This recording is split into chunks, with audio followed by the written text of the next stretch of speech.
On to John Coughlin now at the start line. John? Well, Howard, they're still making the preparations for the beginning of the race. It looks like it could be another couple of minutes. The rain is still coming down, and the wind is blowing, and it's chilly, but these runners are undaunted. They're getting up there to the starting line, and there's an enormous crowd of them out there. As you probably mentioned, I didn't hear all of your commentary back there, but there are two starts to this race. One down here at Clark Street, another one over at Dearborn Street. Clark Street are the world-class runners and the women.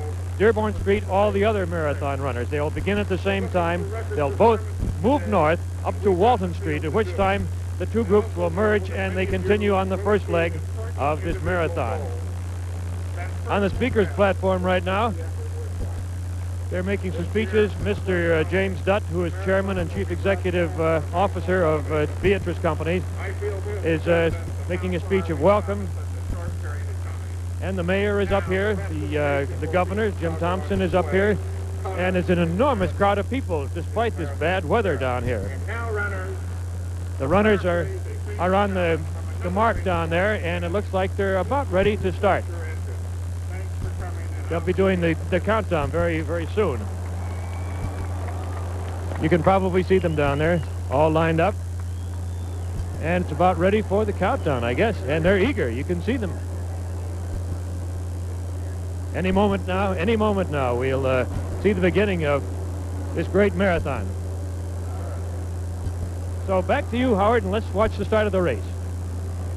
All right, Tony, you've been in a few of these. I want to ask you, what's the feeling when you're sitting there and it's about ready to go? Should the adrenaline... Runners, take your marks. We're into the 15-second countdown. Oh, 15-second countdown.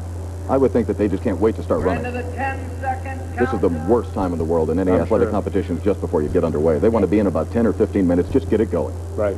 And everybody's got their finger on their watch to hit that button. Including... We are off and running. Well, sometimes they start at time and sometimes they don't. But they're right off, and we're underway with America's Marathon 1984, the biggest and the best America's Marathon ever, and competitively the best marathon in the world outside the Los Angeles Olympics for this year. And that's going to be exciting for us for the next 2 hours and 30 minutes that this race is going to go on for the women, and the men 2 hours and about 10 are probably under. And you can see a lot of these people right now have on rain jackets, have on those plastic garbage bags. After a mile or so, they'll be pulling those off, throwing them off on the side. It's just to keep themselves warm at the starting area for the first mile or two. And they are going to be heading into that wind, as Tony said. And this is where they're going to try to get themselves warmed up. They're real kind of cold right now. They've been standing around that starting area, maybe doing some warm-up jogging, but they're going to have to warm up now. As you can see here, they're quite a pack, and that'll keep them warm, too.